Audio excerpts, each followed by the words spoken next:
If you're stuck overthinking, I'm going to share something with you. I know all too well what it's like to be stuck at that starting line, to spend countless hours, weeks, months even researching, watching videos, studying other creators, going through course material, and spending way too much time on outlines and scripts that just never see the light of day. Overthinking is a trap for many new creators, and it's the root cause preventing us from overcoming the two biggest barriers to YouTube success. Number one is simply just starting. And number two is staying consistent over a long period of time. Now, it should be self evident that you can't be successful on YouTube until you actually start on YouTube. But what about after? Even then, you will be confronted with an equally daunting challenge of just showing up and doing so in spite of the continued resistance that you will be met with, both from within yourself and from the external world. If you're stuck overthinking, here's some advice. Everyone has a plan until they get punched in the face. Okay, I think we all know Mike Tyson famously said that quote. And I think this has a lot of analogs to the YouTube journey as well. I hear from a lot of folks who spend a lot of time, months in advance, planning, strategizing, really fine tuning their scripts, their outlines, trying to perfect their videos, all in an effort to start their channel on the right foot. And I love that. And I think there's something to be said about planning and having a strategy and having some mile markers and benchmarks that you want to strive for. But ultimately, when you post that first video, one of two things could happen. It could far exceed your expectations in terms of views and comments, and it could also tank and not get any traction at all. In either one of those situations, it's almost like getting punched in the face. And by that, I mean it can derail any previous planning that you've had prior to posting. Because once you start hearing from your community, once you start hearing from the algorithm, that might inform a better strategy or better plan forward. So I almost, in a way, suggest not having too detailed of a plan, but instead committing to a process and following through on that process. And then as you start to learn and as you start to get more inputs into the YouTube studio regarding how the viewers like your videos in terms of watch time, clickability, retention, at that point, it will start to make more sense to detail out a more long-term plan and strategy that you can really try and stick to. If you're stuck overthinking, I would invite you to think about your YouTube journey as you going on a 1 mile walk. And with each step you take, that is the equivalent to one video you post to your channel.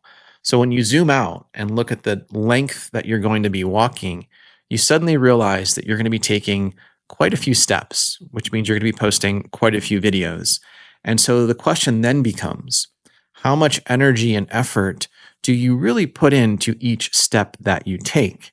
And I think early on, we have a lot of motivation, we have a lot of ambition and passion behind starting this new channel, and we want to put our best foot forward, no pun intended. And so we might put in more effort than is actually required on those initial videos because we really want to start the channel off on a good note.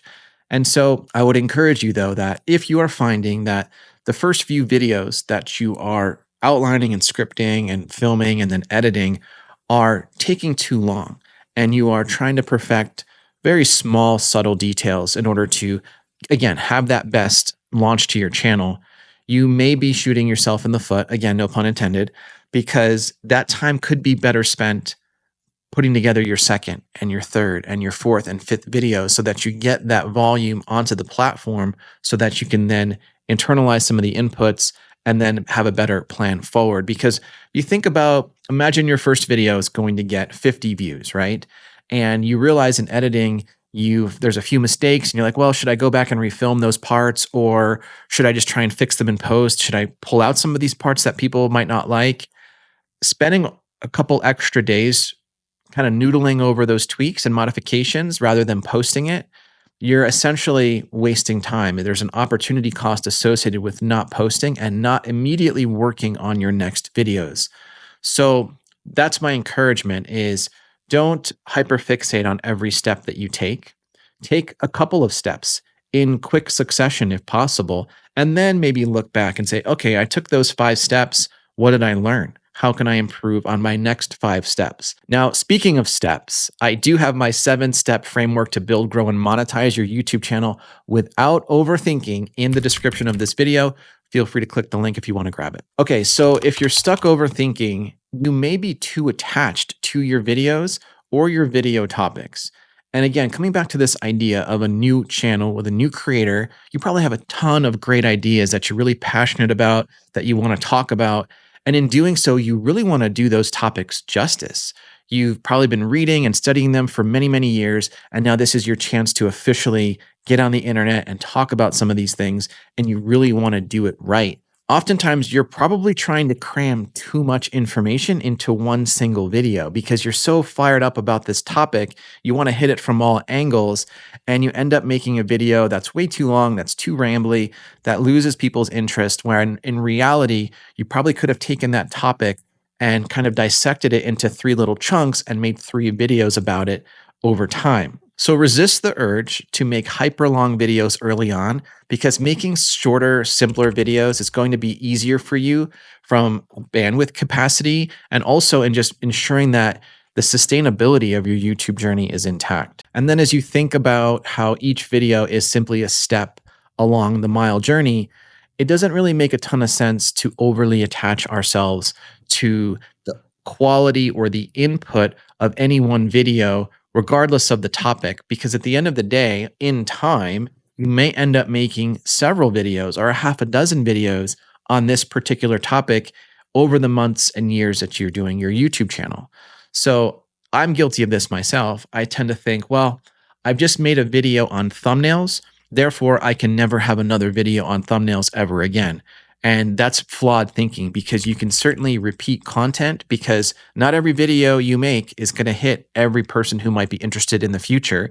It's always a good idea to repurpose content and to make fresh versions of older content or to hit a same topic from a different angle based on new information that you've learned. Even though it's easier said than done, my advice here would be encourage some detachment from your videos. And by that, I mean detach yourself emotionally from the investment in making the video and then detach yourself from the results that the video has for your channel. And when you can get to a place where you're a little more detached from your videos, you'll find a real sense of relief, like a weight's lifted off of your shoulders. You won't hyper fixate and overthink and spend way too much time on the input side of things. And you won't care as much if a video doesn't perform the way you would hoped it would after you post it. And that's going to free up so much mental stress and energy for you to then focus on the next video in your pipeline. Now, if you're stuck overthinking, here's another way to think about it. Your future audience much prefers consistency over perfection.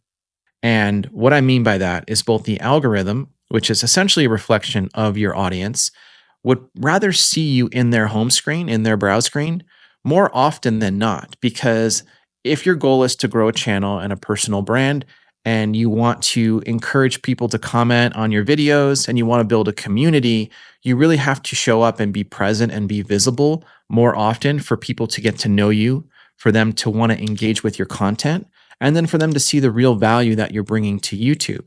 If you show up more sporadically every couple of weeks because your videos take too long or because you're overthinking the creation process, you're not going to build that rapport or that trust with your viewers as quickly. And so it might take a lot longer for that community to develop, for the engagement to show up on your videos, and for you to get more feedback on what your audience actually wants. And I'll give you an example, a personal anecdote. So my channel, which is now over 3,000 subscribers, I got monetized through the YouTube Partner Program within 6 months. And I think a lot of that success has to do with the fact that I did post 2 videos every single week for essentially the last 30 weeks on YouTube. And I will say, sometimes it's hard to get 2 videos posted per week. I'm not suggesting that you should commit to that. Commit to whatever makes sense and what's sustainable for you. But ultimately, me committing to that process forced me to show up regularly, even if the video wasn't great. And it forced me to, I think, just get better at being on camera. It forced me to be better with editing because I had more time constraints to work within. And it helped me to get better with coming up with topic ideas as well, because again, I had to come up with 2 unique topics every single week for more than half of a year. So when you put yourself under that kind of stress, under that kind of load, in some ways you adapt to it In other ways, you can burn out. So, again, I stress the importance of not committing to a process that you can't sustain for a long period of time. But ultimately, when you do something like this for a long period of time, it builds resilience. It builds the ability to adapt to that environment and then actually thrive and succeed within that environment. So figure out what's going to make sense for you from a process perspective and write that down, put a pen to paper, and that way it's locked in and give yourself deadlines. All right, so here are some practical tips that I think you can employ right now to help with overthinking or procrastination or just getting off that starting line. I have two book recommendations that I think any new creator should dive into. The first is Atomic Habits by James Clear. I'm sure most of you know about this book. If you don't, if you haven't read it, check the link in the description. I highly recommend you pick it up. I've listened to it twice on audiobook. I think it's amazing because it'll really help you understand the power of very small changes to your habits as a way of compounding over time to make you the better version of yourself that you want to become. The second book is called Deep Work by Cal Newport. I'm still reading this book, but it really underscores the importance of eliminating distractions and being intentional and deliberate about the kinds of deep focused work that you should be doing when working on a YouTube channel. I think it's pretty safe to say that a lot of the tasks that are in the orbit of making a YouTube video requires a lot of creativity, a lot of deep thinking, a lot of analysis and study. And oftentimes that work cannot be done in a meaningful way if we're constantly bombarded with distractions or task switching too much or otherwise just not focusing in for an extended period of time. So my third tip is to design an upload schedule that you think you can sustain for a 1 year period.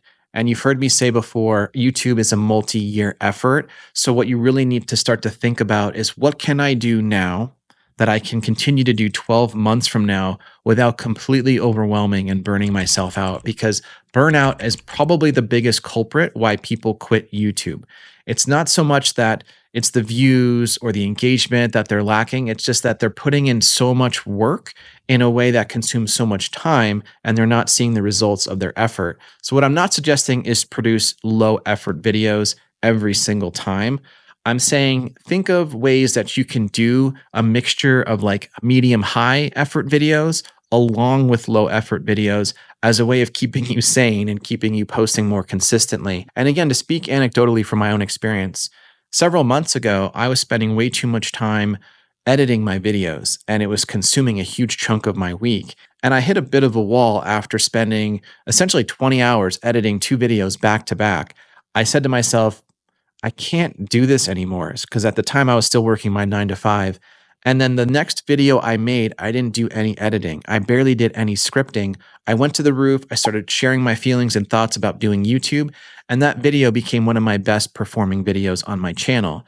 And so I think it goes to show you that oftentimes people crave authenticity and relatability over having something perfectly dialed in and perfectly scripted and perfectly edited. So lean into that if and when it makes sense for you in your niche. Because if you're constantly trying to produce high quality, highly edited, highly scripted videos, number one, it's going to be very difficult to maintain that level of work. And then number two, your audience might find it refreshing to see a more authentic, less scripted version of you on your channel. Now, one thing that's worked for me lately, and maybe it can work for you, is time blocking. If you haven't done any time blocking at all, this is essentially a way of just carving out a few hours on your calendar throughout the week for specific YouTube related tasks.